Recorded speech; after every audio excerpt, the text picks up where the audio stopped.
नमस्कार, मैं लोक गायक गोपाल सिंह चमियाल विगत 25 वर्षों से उत्तराखंड की लोक संस्कृति से जुड़ा हूँ। कुमाऊनी, गढ़वाली और जौनसारी लोक संस्कृति से जुड़ा हूँ।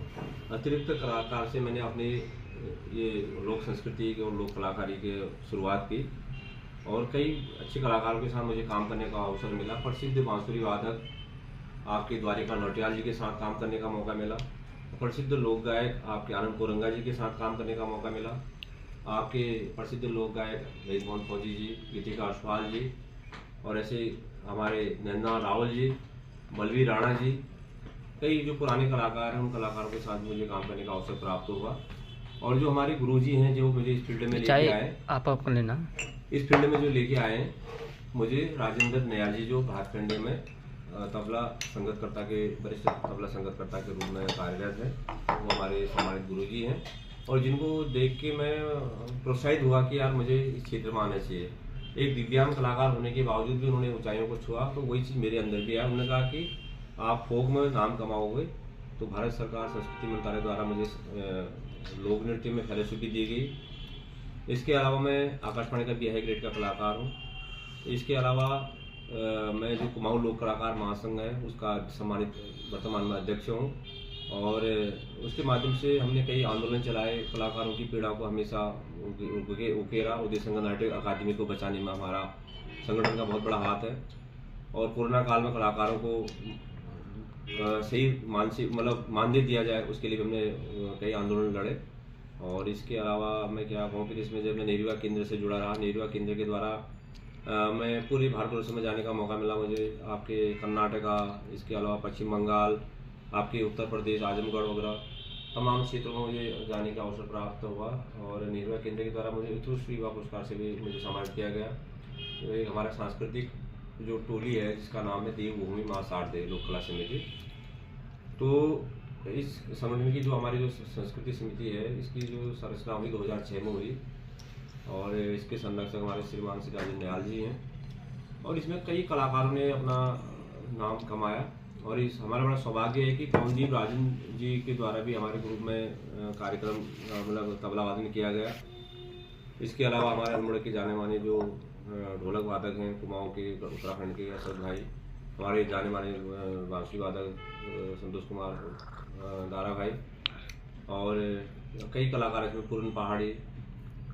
और इसके अलावा जो मैं कहूँगा कि अभी वर्तमान में हमारे सामने ये नवीन पाठक जी और कल्याण बोरा जी और संजय पत्नी जी और हमारे प्रसिद्ध लोक गायक सूर्य प्रकाश जी और जो हमारे लोक गायिका के रूप में पूर्व में जिन्होंने हमारा सहयोग किया आपका ये संगीता सोनल जी और चंद्रखंड से हमारे दीपिका जी आते हैं और कई कलाकारों ने हमारे ग्रुप में जुड़े हैं। तो और कोरियोग्राफर के रूप में भी कई कलाकारों ने हमारे साथ काम किया। तो विभिन्न क्षेत्रों में अपनी संस्कृति को जो हमारे यहाँ के जोड़ा है, छेपेली है, चाचरी है, न्योली है, भगनौल है, बहर है, मालूशाही है, यहाँ की गुड़गौल है, अपनी जो संस्कृति उसको जो हमारे वास्तविक संस्कृति है उसको दिखाने का अवसर प्राप्त हुआ।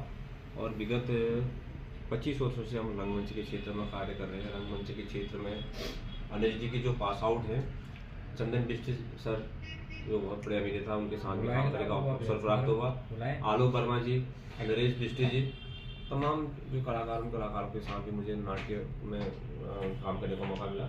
मैं आपका दमुआ बजा लेता हूँ, नगाड़ा बजा लेता हूँ, मक्का बजा लेता हूँ, थाली बजा लेता हूँ, ढोल बजा लेता हूँ, चूलिया डांस कर लेता हूँ, एंकरिंग कर लेता हूँ, सिंगिंग कर लेता हूँ और नुक्कड़ में सुक्ता की भूमिका निभा लेता हूँ। एक राइटर के रूप में भी मैं कार्य करता हूँ। मैंने अपने को एक मल्टी टैलेंट कलाकार के रूप में अपने को विकसित करने का कोशिश की है। और क्योंकि जब मल्टी टैलेंट कलाकार रहता है तो कहीं ना कहीं वो कलाकार अगर जिस ट्रू लीडर को आता है तो कहीं पर भी जहाँ पर कमी होती तो वहाँ पर उस कलाकार की जगह में वो काम कर सकता है। और कोशिश ये रहती है मैं से अपने जूनियर से भी सीखने को कोशिश करता हूँ कि अपने जो जूनियर कलाकार उनसे मैं क्या सीख पाऊँ। और इसके अलावा जो अपने सीनियर कलाकार हैं जो हमारे प्रेरणा स्रोत हैं, जैसे आपके चंद सिंह राही जी, ऐसे विद्वान कलाकार जिन्होंने अपने उत्तराखंड की लोक संस्कृति के लिए कार्य किया, ऐसे आपके गोपाल बाबू गोस्वामी जी, ऐसे भजन लाल शाह जी, मोहन प्रेती जी और लोक संस्कृति के और लोक गायक के फक्कड़ जोगी मोहन सिंह रिठागाड़ी जी, जिनकी गायकी के लाजवाब है। ऐसे कलाकारों को हम अपना प्रेरणा स्रोत मानते हैं। कबूतरी देवी जी और ये जो हमारे ये हमारे जो कबूतरी जी भी हमारे क्या है विरासत है, तो इस विरासत को कैसे आगे बढ़ाया जाए, इसके लिए हमें काम करना है। आज आजीविका हमारे यही फील्ड हो गया है, इसी फील्ड में लोक संस्कृति के फील्ड में अपना आजीविका चलाते हैं और इसी से अपना जीवन यापन करते हैं। और लगता था कि यार अब इस फील्ड में कैसे होगा क्या होगा, मगर पूरा माँ सरस्वती की ऐसी कृपा बनी रहती है और अपना पूरे भारतवर्ष में घूमने का अवसर प्राप्त होता है, पूरे उत्तराखंड में जाने का अवसर प्राप्त होता है। जो हमारी लोक संस्कृति मेरा अपना मानना है, लोक संस्कृति बहुत से लोगों ने लोक संस्कृति को बाउंडेड किया है। लोक संस्कृति बाउंडेड नहीं है। जैसे हमारे पहली बेटी हमारे घरों में जो हमारे जोड़ा होते थे, सिपेलिए होते थे, कोई जैसे हमें सांस्कृतिक टोली है तो हमने इसको बॉन्ड कर दिया है कि यार इतना स्टेप यहाँ को होगा, इतना डांस यहाँ को होगा, ऐसे होगा। और जो हमारा जो फ्रीडम वाला है, दानपुर की संस्कृति हमारी फ्रीडम स्वतंत्र रूप से है। आपके इधर के क्षेत्र चले जाए, शोर घाटी में चले जाए या नैनीताल की तरफ को चले जाए हम, तो हमारी जो संस्कृति है वो फ्रीडम है। फ्रीडम उसमें हम कोई जैसे कि लोक संस्कृति हमारी अपनी माँ है और इस माँ ने हमको बहुत कुछ दिया है। जैसे हमारे वहाँ जैसे होता पहले से क्या होता था कि न्योली गाने का मतलब, जो हमारे वहाँ विरह गीत हमारे वहाँ की जो दीदी भूलियाँ होती थी उनको अपनी मायके की याद सताती थी, न्योली गाती थी। और जब हमारे वहाँ तीज त्यौहार होते हैं, जैसे हमारे यहाँ किसी का जनेऊ संस्कार है, शादी है, या हम कह सकते हैं कि अन्य जो चीज़ें होती हैं, उसमें क्या होता है कि जैसे हमारे वहाँ सब दाल भात बनने के बाद जो हमारे यहाँ के तौले कशेरे में जो दाल भात बनता था, सामूहिक तरीके से भोज होता है हमारे ग्रामीण क्षेत्रों में, बहुत आनंद आता था। आज से 30 साल पहले, 35 साल पहले, 40 साल पहले, तो अब सामूहिक खाना तो अब कोई टेंट के रूप ले लिया है और टेंट ने आज सुविधाजनक तरीके से उसको कर रहा है। मगर जो पहले की जो चीज़ें होती थी, हम अपना बढ़िया तरीके से अपने चप्पलों को उतारते थे और बढ़िया तरीके से एक साथ बैठते थे समूह में और फिर सब खाना आना हो जाता था, बारात चले जाती थी। फिर जो हमारा खल होता था, आंगन होता था, खोली वाले मकान होते थे, हमारे छज्जा वाले मकान होते थे, पत्थर वाले मकान, फिर आंगन में हमारे जोड़ा लगता था, वहीं चांचली लगती थी, वहीं जो धुसेला लगता था।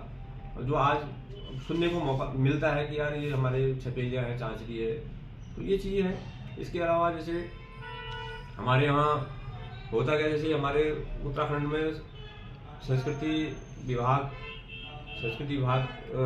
है, या मैं कह सकता हूँ कि हमारे जो अन्य जो विभाग है उनको भी इस क्षेत्र में, जैसे आनंदी देवी संतराम जी है और नन्ना रावल जी है। नन्ना रावल जी के लिए कोई आपके पद्मश्री के लिए कोई रिकमेंड नहीं करता है पद्मश्री के लिए, क्योंकि एक लोक संस्कृति का कुमाऊं का एक भीष्म पिता जिनको जोड़ा, छेपेली, सांचुरी, न्योली, भगनौल के लिए कहा जाता है, वो ऐसे कलाकार को पद्मश्री मिलना चाहिए। ऐसे कलाकार को पद्मश्री मिलना चाहिए।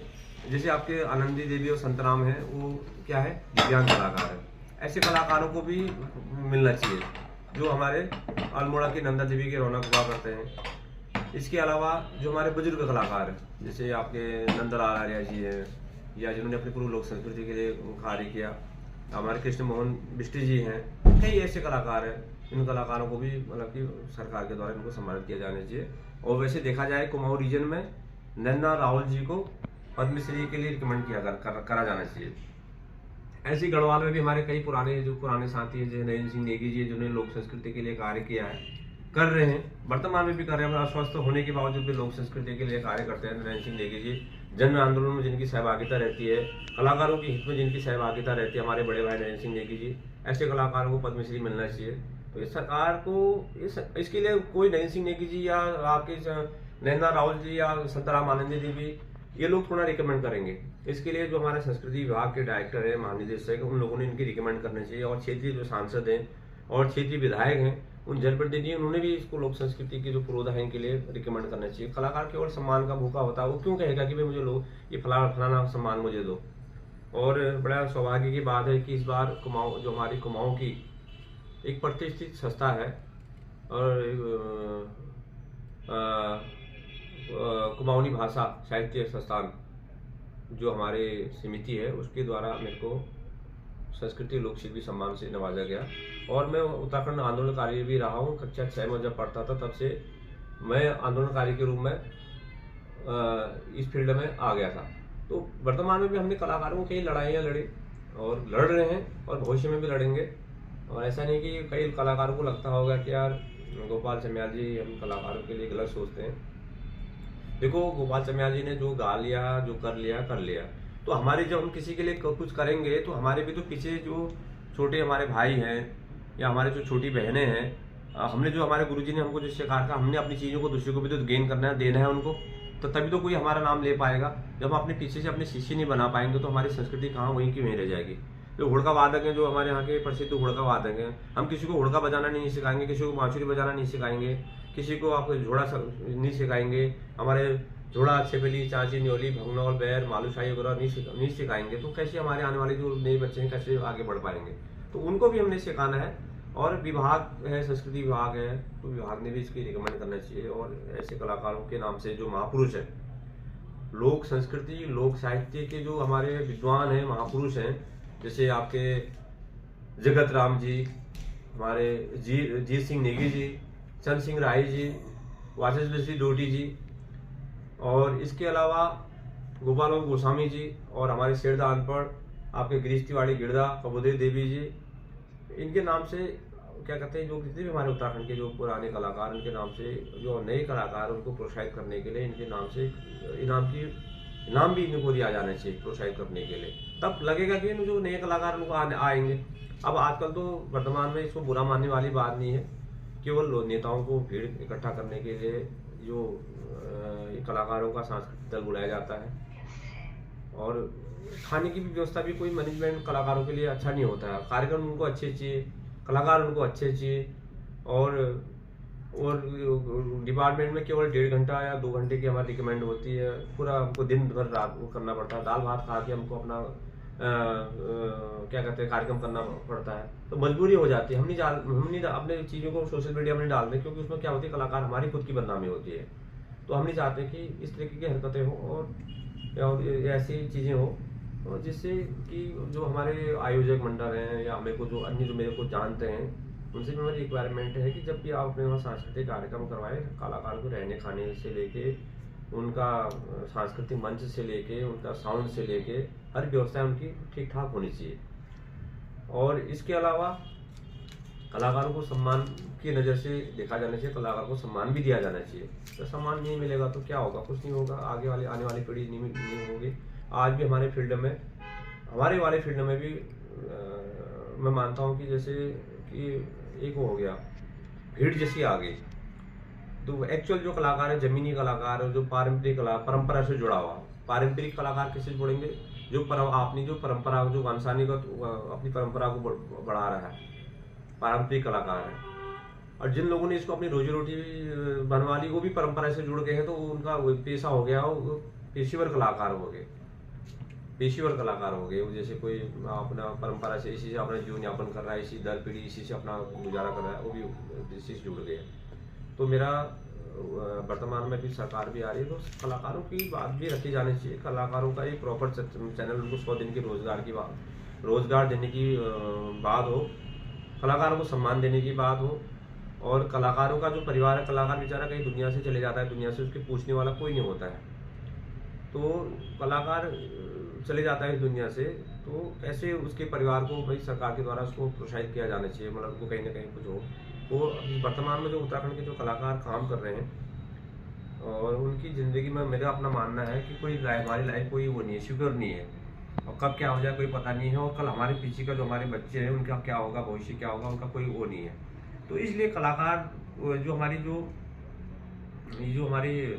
हमारा झोड़ा है, छेबेली है, चांचरी है, न्योली है, भगनौल है, बैर है, ऋतु रैना है, हमारी चैती भगनौल है, तो ये चीज़ें जब हमारे अलगोजा है, हमारी बिड़ई है, और हमारे ढोल नम्मा नगाड़े रणसिंगा वगैरह हैं, ये चीज़ें उनको सिखाने के लिए जैसे प्राथमिक उत्तराखंड सरकार ने इसको लोक कला के रूप में, इसको सब्जेक्ट के रूप में इसको लागू किया जाना चाहिए। जब ये सब्जेक्ट लागू होगा, कोई भाई बिड़ई बजाने वाला आएगा, कोई अलगोजा बजाने वाला आएगा, कोई जौ की बुरुली बजाने वाला आएगा, कोई ढोल दमा नगाड़ा बजाएगा, कोई झोड़ा छेबली चांचरी न्योली भगनौल बैर मालूशाही गुड़गौल जो हमारा वो उसको गाएगा, तो परंपरा वो हमारे स्कूल से चलते आएगा। तो आने वाले समय में उन बच्चों को क्या होगा कि स्कूल के माध्यम से, पाठ्यक्रम के माध्यम से उसमें आएगा, तो उसमें भी हमको रोजगार मिलेगा। हमारे बच्चे कुमाऊनी और लोक संस्कृति की तरफ को बढ़ेंगे। हमारी जो भाषा है उसको 8वीं अनुसूची में भी उसको शामिल किया जाना चाहिए। अब वो हमारी भाषा ही, कुमाऊनी भाषा को 8वीं अनुसूची में उसको शामिल नहीं किया गया है। हमारी संस्कृति है, संस्कृति को भी वो क्या कहते हैं, जैसे इसको पाठ्यक्रम में इसको शामिल किया जाता प्राथमिक में, उसके बाद उसको जूनियर में, इंटर में, उसके बाद कॉलेज में किया जाता, तो कहीं ना कहीं इसमें स्कोप बढ़ते, हमको इसमें रोजगार बढ़ता। तो अगर संस्कृति को, अगर वाक्य में इसको लोक संस्कृति को मजबूत करना है तो हमको इसको पाठ्यक्रम में इसको लाना होगा और पाठ्यक्रम में इसको शामिल करना होगा। हम उत्तराखंड सरकार से भी हमारी गुजारिश है, अब आने वाले ये चुनावी दौर है, अब कई कलाकारों का सहयोग लेगी उत्तराखंड सरकार। कई कलाकार हमारे इसमें गाने गाएंगे। और तो मैं कहना चाहूँगा कि यार जो कलाकार किसी नेता के लिए गाना गा रहे हैं तो भी इस बात को भी रखें, उनके समूह में भी हमारी बात भी होनी चाहिए। मेरे को लगता है कि सरकार हमको वोट बैंक नहीं समझती है। लगभग उत्तराखंड में, पूरे उत्तराखंड में लगभग 30 से 35-40 हज़ार कलाकार हैं, 40,000 कलाकार हैं, और सरकार हमको अपना वोट बैंक नहीं समझती है। वोट बैंक समझती तो शायद हो सकता है कि हमारे जो मैंने जो बात कही कि इसको पाठ्यक्रम में शामिल करते लोक कलाकार का अपना एक सब्जेक्ट ही होता, लोक संगीत का अपना एक सब्जेक्ट होता, इसको शामिल करती। तो शामिल कोई करते ही नहीं है। जहाँ पर कोई भीड़ भड़ाका इकट्ठा करना है वहाँ पर कलाकार को बुला लो, और कलाकार की वजह से पूरी पब्लिक आ जाती है, और हमने अपना गाना गाया, उसके बाद हमने अपना पेमेंट पकड़ी, हम चलते हैं, फिर हमारी कोई बात ही नहीं होती है। तो वहाँ तक हम सीमित हैं। तो मैं सभी कलाकारों से भी गुजारिश करना चाहूँगा, जितने हमारे इसमें कई हमारे छोटे अनुज भी, हमसे भी विद्वान लोग हैं, हमारे जूनियर भी जो विद्वान लोग हैं, तो आप लोग भी कहीं ना कहीं इस चीज़ की पहल को रखो कि जिससे कि यार आने वाले समय में जो पीढ़ी है उस पीढ़ी के बारे में सोचो, उस पीढ़ी का क्या होगा। अभी जो पीछे की पीढ़ी है, पीढ़ी का क्या होगा अगर हम पीछे की पीढ़ी के बारे में नहीं सोच पाएंगे तो बहुत दुख की बात होगी हमारे लिए। और ये जैसे हमको सरकार अपनी वो नहीं समझती, क्या कहते हैं, वोट बैंक नहीं समझती है। कहीं ना कहीं हम भी कलाकार आपस में बटे हुए हैं। अब बटे अलग अलग फिंगर हमारे, अगर ये फिंगर पूरे एक हो जाएंगे, ऐसे करके हो जाएंगे तो एक पूरा वो बन जाएगा, मजबूती के साथ हम लोग खड़े होंगे। तो हम लोगों को सबको मजबूती के साथ अपने 100 दिन के रोजगार की बात हो, उसमें कलाकार की रोजगार की नीति हो, कलाकार के उत्थान की बात हो, कलाकार के सुरक्षा की बात हो, संरक्षण की बात हो, और तमाम चीज़ें हों। और इसमें जो लोक संस्कृति है, इसमें मेरा मानना है कि एक सच्चा कलाकार को नेतागिरी पसंद नहीं है, क्योंकि जो सच्चा कलाकार होता है वो चाहता है कि यार कि भाई अपनी संस्कृति को हम कैसे आगे बढ़ाएं। तो ये हमारे गुरुजनों ने सिखा रखा है, ये हमारे सीनियर लोगों ने सिखा रखा है। और मेरा अपना मकसद है कि जो हमसे सीनियर है उनको सबको सम्मान मिले, जो हमारे जूनियर हैं उनको भी सम्मान मिले और वो भी आगे बढ़े। और ये अपनी बात को यहीं पर विराम देते हुए मैं बहुत बहुत धन्यवाद देना चाहूँगा कि हमारे जो है उत्तराखंड के जितने भी हमारे लोक संस्कृति के से जुड़े हुए लोग हैं, हमारे लोक संस्कृति से जुड़े हुए लोग हैं और लोक संस्कृति के लिए कार्य कर रहे हैं। और माँ सरस्वती आप भी विराजमान रहे, आप भी हमेशा आप माँ सरस्वती आप अपना आशीर्वाद बना के रखें। और सरकार से भी गुजारिश करूँगा, माननीय मुख्यमंत्री जी से भी, धामी जी से भी गुजारिश करूँगा कि भाई जो आप तो यूथ हो, भाई कलाकारों के लिए बात करो। उत्तराखंड को केवल जाना जाता है तो हमारे धार्मिक 4 धाम की वजह से, 5वां धाम हमारे जागेश्वर धाम की वजह से, हमारे बागेश्वर धाम की वजह से, हमारे यहाँ के पाताल भुवनेश्वर मैया है, हमारे हुगली घाट की कालिका माँ है, और हमारे जो 12 मंदिर है, और तमाम हमारे क्षेत्र में हमारे न्यायकारी गलजू की भूमि है, उनको जानते, उनके माध्यम से जानते हैं। वैसे गढ़वाल में हमारे जो धरे देवी माँ है, वो हमारे केदारनाथ है, बद्रीनाथ धाम है, यमुनोत्री है, गंगोत्री है, उसके नाम से हमारे इसको जानते हैं। उसके साथ साथ ही यहाँ की जो पारंपरिक जो लोक संस्कृति, उसके नाम से उत्तराखंड को जाना जाता है। तो उत्तराखंड को इसके से जाना जाता है। अब जो है गोपाल गोस्वामी ने कहा, कैला बजा मुरली, हमारे जहाँ पहले दानों में बर्फ़ पड़ती थी और हमारे यहाँ के क्या कहते हैं चिड़ियाँ बाँचती थी उन दाने कांडों में, आज बिल्कुल लुप्त के कगार में है। और एक चीज़ और करना चाहूँगा, वर्तमान में जैसे हम किसी का विरोध तो करते नहीं है, वेलकम है सब उत्तराखंड में सभी का, मगर जो अभी वर्तमान में क्या हो रहा है कि लोगों को ये जो भू कानून का सही तरीके से अनुसरण नहीं हो पा रहा है, उसका पालन नहीं हो पा रहा है। तो आज लोग मजबूर हैं अपनी ज़मीन बेचने के लिए, उनके पास वो रोज़गार के संसाधन नहीं, फिर उन्हीं के वहाँ जमीन काम कर रहे हैं। तो ये भू कानून है, हमारे जो अपने क्षेत्रीय बात है, हमारे क्षेत्रीय हित की वो बात भी होनी चाहिए। जब हमारे खेत बचेंगे, खलिहान बचेंगे। जब हमारे पास हमारे तीज त्योहार लुप्त के कगार में वो बचेंगे, तभी हमारी घोड़ा चबली चांचली बचेगी। नहीं तो फिर क्या होगा, कुछ नहीं होगा। कहाँ से भी कलाकार को रोजगार की बात भी नहीं हो पाएगी।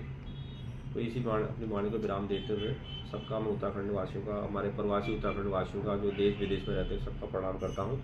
लोक गायक गोपाल चंद्र की तरफ से मेरी अपनी बातें थी। हो सकता है कि आपको कहीं पर कुछ बातें बुरी भी लगी हो, मगर सच्चाई के साथ मैंने अपनी बात को रखा। बहुत बहुत धन्यवाद।